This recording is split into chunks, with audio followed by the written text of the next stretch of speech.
70 વર્ષ જૂની દાનની જમીન પર બનેલું આરોગ્ય કેન્દ્ર વેચાઈ ગયું. ગામના લોકોની સારવાર ક્યાંથી થશે?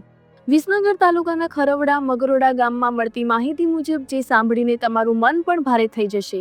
70 વર્ષ પહેલા એક મહિલાની દાતવ્યતા અને સમાજ સેવાના ભાવને કારણે બનેલું પ્રાથમિક આરોગ્ય કેન્દ્ર, જે ગામના હજારો લોકો માટે જીવનરેખા બન્યું, તે આજે તેની જમીન વેચાઈ ગઈ છે.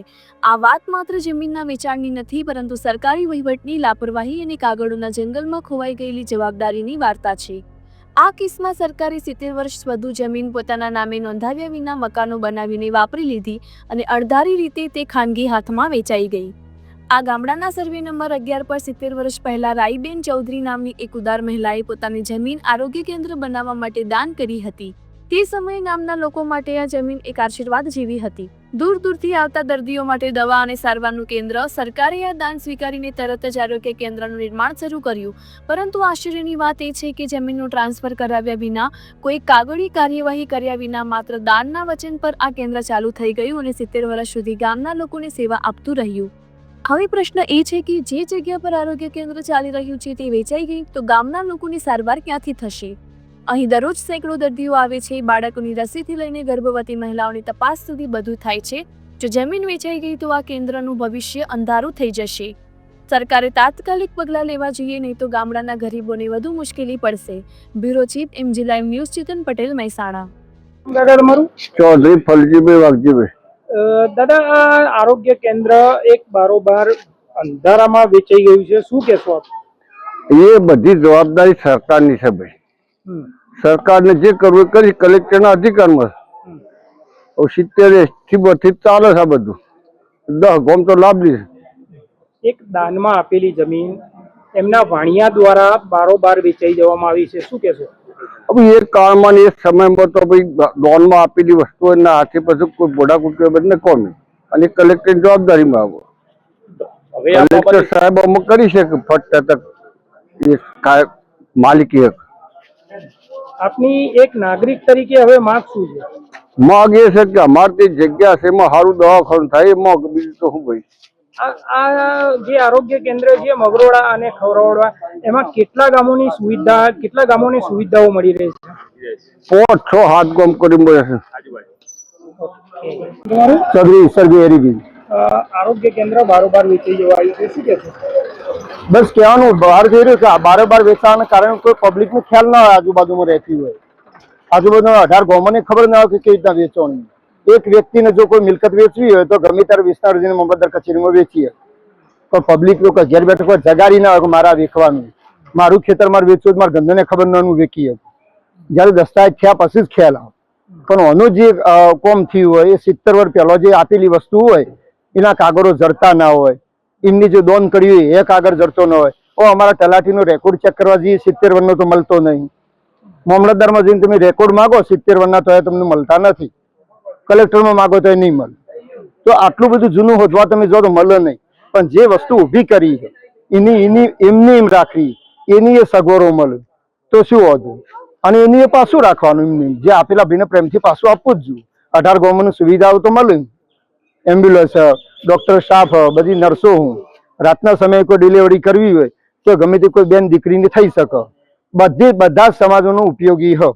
દંતાણી ભાઈ હોય, રાવર ભાઈ હોય, ચૌધરી ભાઈ હોય, પટેલ ભાઈ હોય, દરેક કુંભને આ જરૂરિયાત વસ્તુ હોય. નાના બાળકોને અત્યારે અમે ઊભા હોય તો કોઈ રસી હોય, બીજું હોય, નાની મોટી કોઈ વાગી હોય તો ફટાફટ પાટાપિંડી થઈ શકે. અંજીભાઈ વિરાજભાઈ ચૌધરી. બેટા, આ એક આરોગ્ય કેન્દ્ર બારોબાર વેચાઈ ગયું છે, શું કહેશો? એ વેચાણો છે, વાત ખોટી ઊભી કરવામાં આવી હોય કદાચ, મારું માનવું છે. પણ એ જે તે સમયે ખરવાડાના બેને જે અગાઉ કહેવાનું એમ દાનમાં આપેલી હતી જમીન. દાનમાં આપી અને એ વખતે વડીલોએ આગળ પ્રયત્નો કરી, બે ગામના આગેવાનોએ, અને આરોગ્ય કેન્દ્ર શરૂ, અહીંયા દવાખાનું શરૂ કરાયેલું 1954-55 આશરે ખ્યાલ છે મને કે 56માં શરૂ થયું હતું.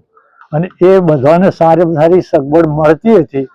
એ સિવાય આરોગ્યમાં લગભગ આજુબાજુનો ગામડો પણ એમાં ઉમેર્યો છે. એટલે એ બધાને બધા પ્રકારની સગવડ મળે છે, અને એ સગવડ મળવી જોઈએ. એ આપેલી જો કોઈ પાર્ટીએ પ્રયત્ન કર્યો હોય તો એને એક ખોટી રીત છે, ખોટી પદ્ધતિ છે. જે દાનમાં આપવાનું હોય એ ફરીથી પાછું ખેંચાય નહીં. આ બાબતે સરકાર પાસે શું માગણી છે હવે? સરકારે હવે હમણાં એ હતું એ સ્થિતિમાં બનાવીને આપવું જોઈએ ગામને. એ મિલકત ખરેખર બે ગામોની કહેવાય જ. આરોગ્ય સંચાલન આરોગ્ય ખાતાનું, પણ મિલકત તો બેને સગવડ મળે એટલા માટે બનાવેલી ને, એટલે મળવી જ જોઈએ એમ. દાદા તમારું? કોમજીભાઈ. દાદા, આ જે આરોગ્ય કેન્દ્ર બારોબાર વેચાઈ ગયું છે, શું કહેશો આપ? એ અમારા જો પાર્ટી સમજે, બે પંચાયતો ભેગી થઈને સમજાવવાનું જો અમારું રિટર્ન કરે આરોગ્ય ખાતાને તો સારું. ના કરે અમે કોર્ટે લડી અને અમારા પ્રયત્નો ચાલુ રાખીશું. પરિણામ જે આવે તે. અને ખરવડા અને મગરોડા બે ગામોની સંખ્યા 7 થી 8,000 છે. બે વચ્ચે છે. વિચાર કરીને પૂર્વજોએ બનાવ્યું હતું કે બીજે ના જવું પડે, બજારમાં ના જવું પડે, હોય આપણને વ્યવસ્થા મળે, એના માટે આ કામ કર્યું હતું. અને એના દ્વારા અમારે દવાખાનું કરવામાં મળ્યા અને ફકરજન શેઠની એનો સહયોગ સારો હતો. એટલે અમારા દાદા જે ગયડા હતા એ વડોદરા જઈને પછેડી ઉઠીને હુર્યા હતા. જે સચિવાલય બંધ થયું નતા ઉઠ્યા એ વખતે નાણામંત્રી કોણ હતો મને ખબર નહીં, આરોગ્ય મંત્રી, પણ એના પ્રયત્નથી પછી ઓર્ડર આપ્યો તારમાં ડોહા ઘેર આવીને ફકરજન શેઠ લેવા જતા વડોદરા ડોહાને કે તમારો ઓર્ડર આવ્યો. ફકરજન શેઠે વાત કરેલી કે ઓર્ડર મળે એટલે હું લેવા આવીશ તે લેવા જેલા. એવા પ્રયત્નશીલ હતા. પણ અમે થોડા હુઈ ગયા હોઈએ કે આરોગ્ય ખાતું હોઈ ગયું, પણ હું મારી દ્રષ્ટિએ આરોગ્ય ખાતું જવાબદાર માનું છું. અમે પણ ઋષિભાઈનો સંપર્ક કરવાના છીએ. તો આ બાબતે સરકાર પાસે શું માગણી છે તમારી? સરકાર પાસે અમારું હતું એમનું નવું દવાખાનું બાંધ્યું અને એ જેને લીધું હોય એ રદ કરી દી.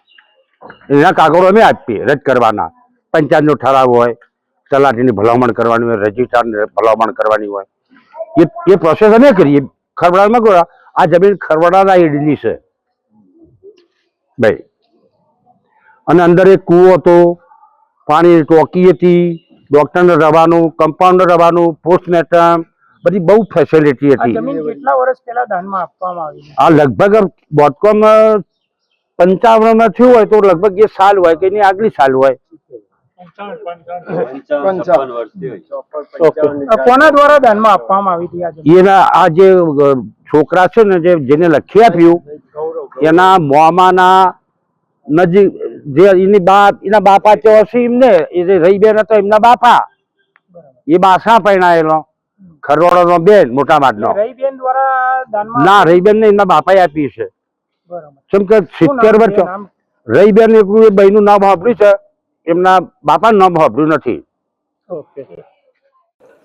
મહેસાણા જિલ્લાના વિસનગર તાલુકાના મગરોડા ગામમાં આરોગ્ય કેન્દ્ર બારોબાર વેચાણ સામે આવ્યું છે. વિસનગર તાલુકાના આરોગ્ય મંત્રીના વિસ્તારમાં પીએચસી ની જમીનનું બારોબાર વેચાણ અધિકારીઓની બેદરકારીથી ચર્ચાસ્પદ વિષય બન્યો છે.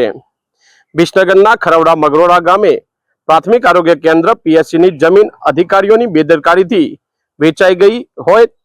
1995માં રાયબેન ચૌધરીએ આરોગ્ય કેન્દ્ર માટે દાનમાં આપેલી જમીનનું રેકોર્ડ સરકારે ટ્રાન્સફર ન કરાવતા 70 વર્ષ બાદ તેનું બારોબાર વેચાણ થઈ ગયું છે. સ્થળ પર તપાસ વગર જ કાચી નોંધ પાડી દેવામાં આવી છે.